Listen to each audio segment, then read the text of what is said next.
vaxtınız xeyir olsun. Bu gün Proftransport kanalının ilk yayımında bir yükün hekayəsi başlığı ilə çıxış edəcəyik. Əməkdaşımız Əsəbəli bəylə yükün pərdə arxası və görünən tərəflərinin müzakirəsi ilə bağlı inşallah danışacağıq. İnşallah. Mənim adım Əsəbəli İsmayılovdur. Proftransport şirkətində logistika və koordinasiya üzrə menecerim.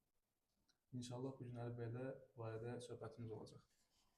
Bəli Əli bəy, ümumiyyətlə logistikanın təməlindən başlamaq istəyirəm. Logistika nədir və niyə bu qədər kritikdir?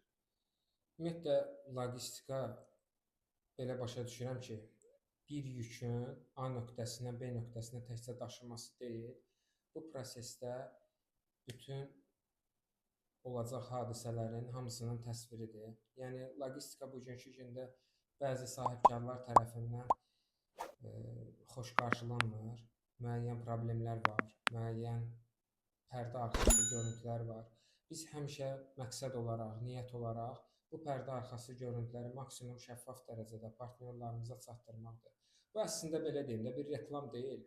Sadəcə olaraq burada bizim məqsədimiz ondan ibarətdir ki, biz ümumiyyətlə bu sahəyə başlamamışdan əvvəl bir sahibkarın yükünü biz necə azalda bilərik? Məsələn, sizin yükünüz hər hansısa bir ölkəyə gəlirsə, bu prosesdə maksimum nə qədər siz rahat ola bilərsiniz və biz bu rahatçılıqlarla sizi təmin eləmək üçün, bu xidmətləri sizə vermək üçün əslində biznesin inkişafımızı da sırf bu istiqamətdən aparmışıq. Yəni burada istər gömrük sənədləşmələri olsun, istər multimodal daşınmalarda bizim terminlərlə desək reloading deyirlər buna, konteynerdən tıra yüklənməsi olsun, bu proseslərin hamısını vahid bir sənəd olsun, vahid bir sistem olsun, bu sistem üzərindən idarə eləməkdir. Başa düşdüm, çox gözəl. Məsələn, ümumiyyətlə mən bir sahibkar olaraq bir yük sifariş etdiyimdə, tutaq ki, bu sifariş sistemə daxil olduqdan sonra hansı proseslər baş verir pərdə arxasında? Komanda belə deyək, icra üçün yükün belə deyək, göndərici tərəfində olan əməkdaşlarla əlaqəyə keçir biz tərəfdən.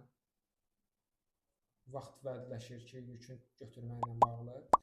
Biz çalışırıq ki, həmişə bunu sanki yükün yerində müşayiəti deyə bir şey var.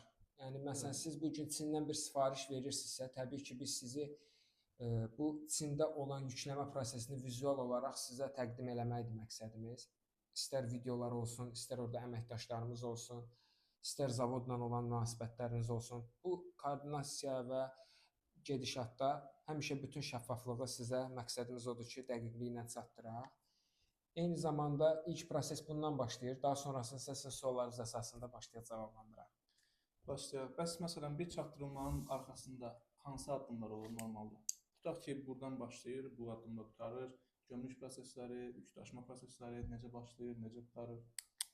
Belə deyək, yük daşıma prosesində pərdə arxası əslində bir görüntü olmur. Yəni bu proseslərin hamısı əvvəl-axır sizin nəzarətinizdə olur və yaxud da siz bu proseslərin hamısına xəbərdar olmalısınız. Çünki bu sənədləşmə məsələləri elə bir şeydir ki, yəni mən sizin şirkətin məlumatlarını özüm təsdiq edə bilmərəm. Bunu təbii ki, siz özünüz eləməlisiniz.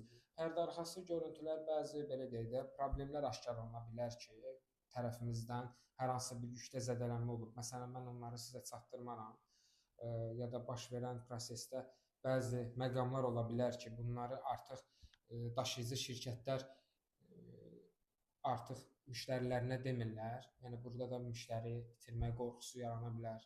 Burada müştərinin narazılıq məqamları ola bilər. Amma mənim üçün belə deyək də hər bir doğru acı da olsa deyilməlidir.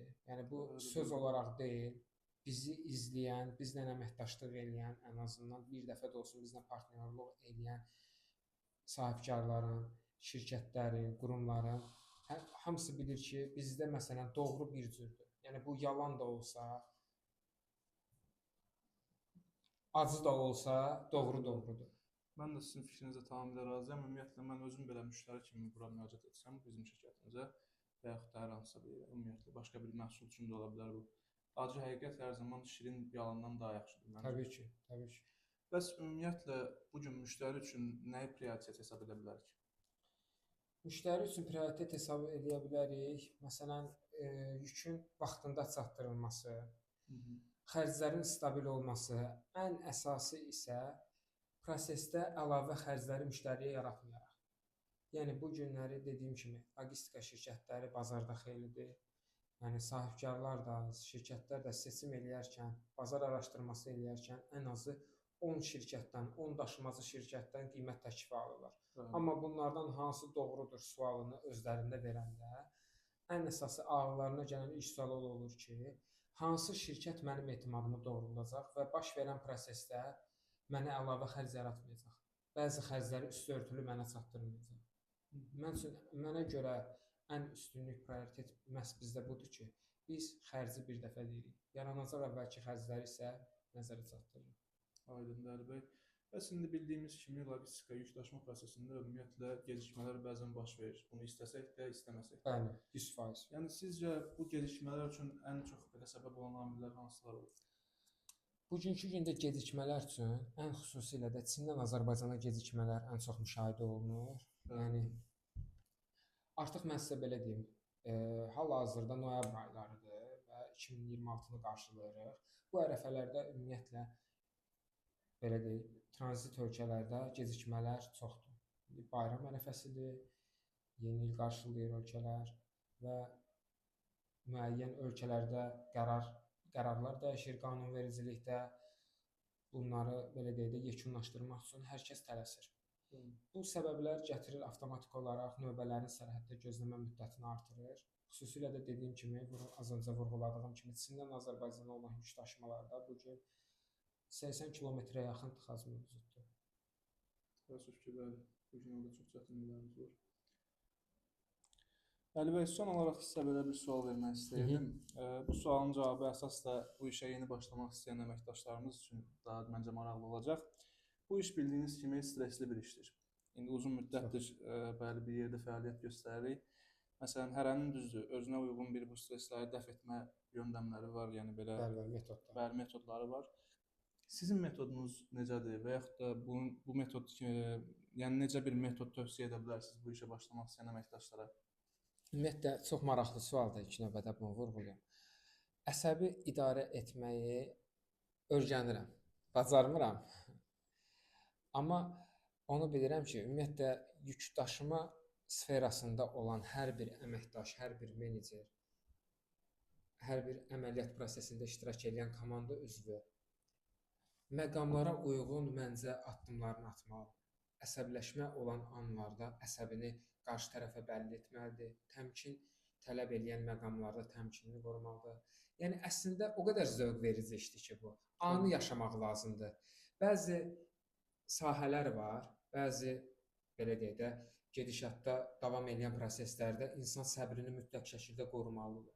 Xüsusən də bu ciddi dövlət qurumları falan, bunların əməkdaşları istənilən situasiyada təmkinli davranmalıdır. Amma mən belə düşünürəm ki, bizim sferamız bir o qədər də rahatçılığı sevir. Nəyə görə?